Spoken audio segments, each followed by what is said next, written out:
Hello once more, my wonderful friends. It is time for more Neckbeard tales. Before we begin, you see that awesome art? Yeah, that's our friend Phosphoratic, who did a bunch of designs for me, and is a kick-ass artist.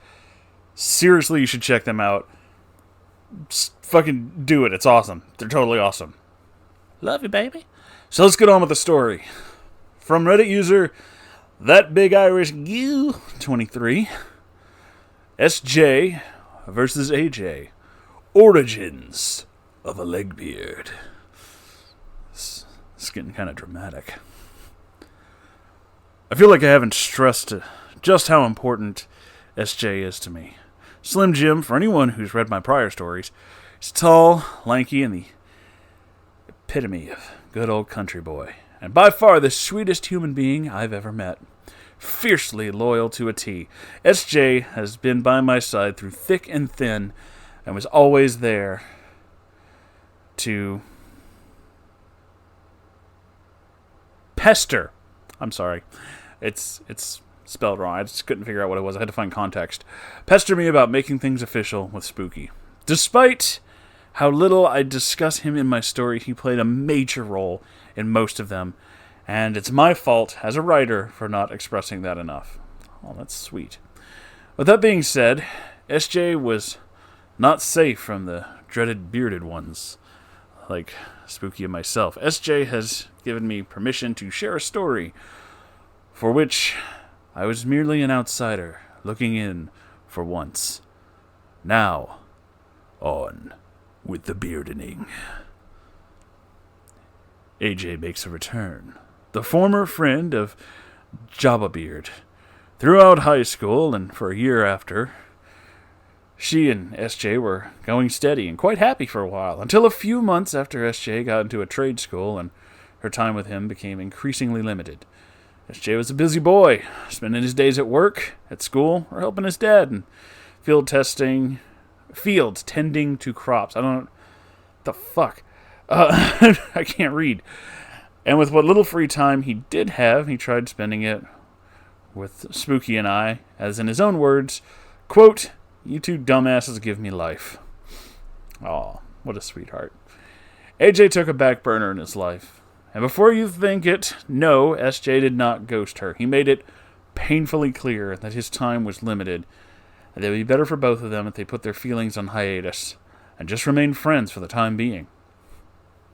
At first, AJ seemed to be cool with it, hanging out with the three of us on occasion, but then things started getting, well, weird. Or beard. Am I right, fellas? Anytime the four of us hung out, AJ would cling to SJ like shit on Velcro. Now there's a phrase I've never heard before. Always having to touch him in some way, hand-holding, legs touching, etc. SJ didn't seem to mind this at first, thinking she just needed some time, until one day we're all lazily meandering in SJ's backyard one hot autumn afternoon. Me. SJ, do you got anything to drink? I'm sweating more than a hooker in church. SJ, did you take that from Uncharted? Me. Yes. Victor Sullivan's my spirit animal. Spooky. I thought Liam Neeson was your spirit animal. Me. No, Liam Neeson killed my spirit animal. We've all had the Liam Neeson nightmare. It's fine. SJ, that doesn't make any sense. Me. Point is, I'm fucking hot. Christ. AJ, SJ and I got pretty hot last night, didn't we, babe? Just right the fuck out of nowhere. Well, kind of gave her a look, but no one looked more surprised than SJ. What? We didn't. Oh, that's right, I flew solo last night, but I was thinking of you. Spooky. Gross. Me. Down, girl. SJ looked at her with a perplexed look on his face, but AJ didn't seem to notice, or she just didn't care. I've been, masturbating to you a lot lately. I really miss you. Whoa, red flag. Okay. Oh. SJ pulls AJ to the side and starts whispering furiously to her, all the while Spooky and I are watching with a mixture of curiosity and pity for SJ, which quickly turned into rage as AJ hauled off and slapped him hard across the face. Spooky immediately went into attack mode, pushing AJ to the dirt, and I went to make sure that SJ was okay. He was livid. You need to get the fuck off my property before they call the cops on your crazy ass. AJ got up, dirt covering her black leggings and tears welling up in her eyes. Fine! Do whatever the fuck you want! Fuck this little whore for all I care. I'm done with you! I'm done with all of you! Rotten fucking hell! Before any of us could retort, she turned and sprinted towards SJ's driveway. We were just kind of standing there, stunned. Well, that was pleasant. Shut it. What was that about?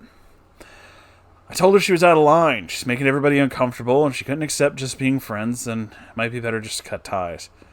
Kind of harsh, man, don't you think? SJ shook his head. This isn't the first time she's done this kind of thing.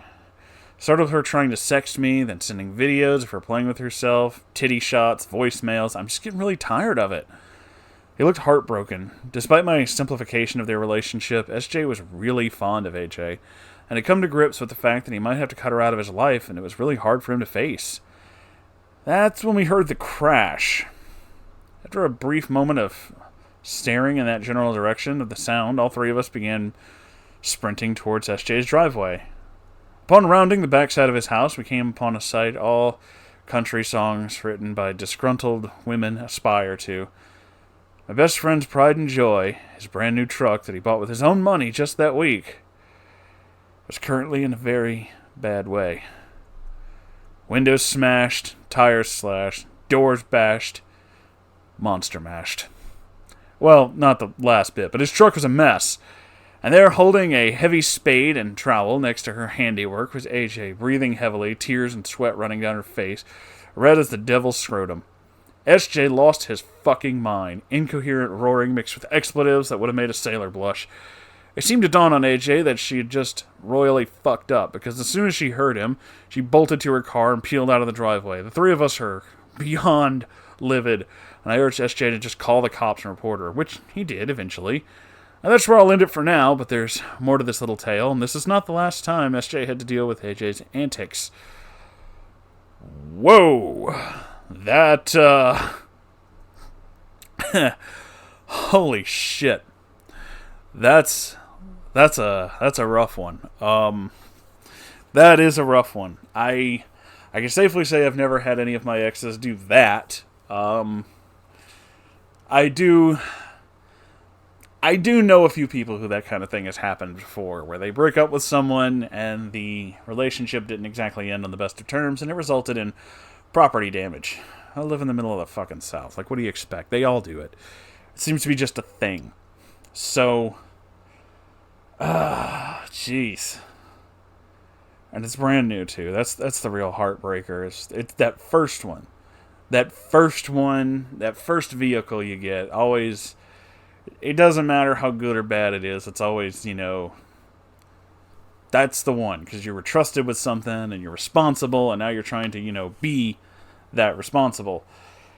I still have that feeling about my my crazy little war rig. I love that little monster.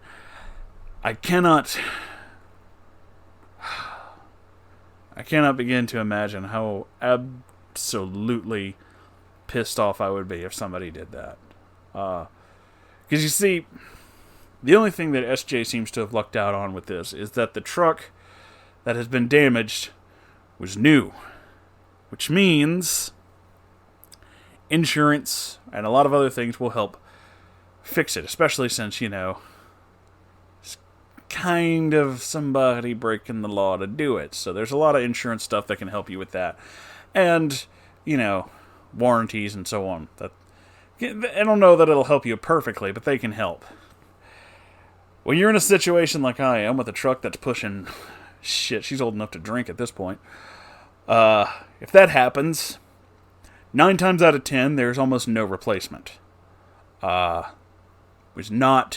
isn't a classic Mustang, this isn't like a sports car. This truck means the world to me, but it's not the world to everybody else. Which means, Moonhorse might have to kill a motherfucker. Kidding, but yeah, no, that would break my heart, like, unbelievably, because it's like, that and my grandparents trusted me with that, so I'm really defensive about that one. So I can kind of understand the unbelievable anger of that one, because it's like, I worked so fucking hard to get that. It's not just a vehicle, it's the culmination of all these efforts. And the way that this guy is described, this is the thing that he bought from working his ass off to get through trade school and all this other stuff. This was the thing. This was like, I am now an adult because I did this. I have this. This is not the only symbol. You know, there will be other things, but this is the first one. And it means something because of that. It's a milestone. Everybody has that. We all have that thing. I will say this, when I was younger, one of my milestones that made me realize I was getting older is when I bought a PS2. I didn't just buy a PS2. I bought it not long after it came out with my own money that I had from working. So it was more than just, I have a game system. It was more like, I am an adult. And for the first time in my life, I bought something that I worked really hard for. Granted, it's not the most expensive thing in the world, but it's a start, and it means something. And I seriously doubt she didn't know that. Because when you're proud of stuff like that, you say that, and people get that impression. You know, it goes back and forth. You understand it. It means something. And to do that like that, that's really shitty. It's just like, it was such a fucking dick move. You know better. You knew how much it meant. You did that just so you could be that much of an asshole. Not cool. Just really not cool. I don't know how much of a Legbeard move that was, but it was definitely petty. It was definitely unbelievable. The actions that led up to this were totally uncalled for. I do not understand people who feel that they can just discuss, like, in crowds of, like, people you kind of know that are, like, friends, but not, like, on that level of friends, you can just discuss your sex life. Like, what? No. That's like really invasive. It makes me all like cringy and like, don't. Just stop. I mean, you know, I'm not so naive that I don't think that, I mean, everybody fucks. That's a thing. But like, okay, put this in perspective. I had a friend a couple years back. This is rambling a little. I had a friend a couple years back who who was hooking up with some girl. You know what? No. I'm not going to tell that story on this one. That's true. I am going to leave you with this cliffhanger, though, because it's going to be a Neckbeard tale of my own.